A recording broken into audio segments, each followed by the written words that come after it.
Assalamualaikum warahmatullahi wabarakatuh. Sampurasun tepang deui sareng simkuring pun asma dina warta bahasa Sunda anu bade disiarkeun. Festival Budaya Jawa Barat resmi dibuka dina Sabtu tanggal 20 bulan hiji 2025 di alun-alun Kota Bandung.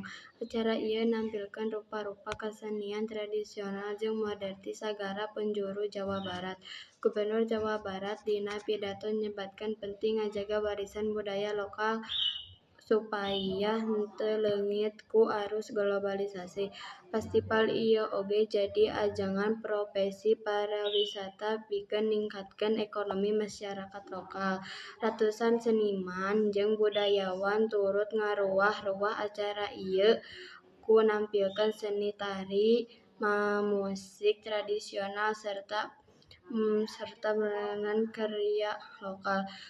Pengunjung oge bisa ngarasakeun rupa-rupa kuliner khas Jawa Barat zona kuliner festival.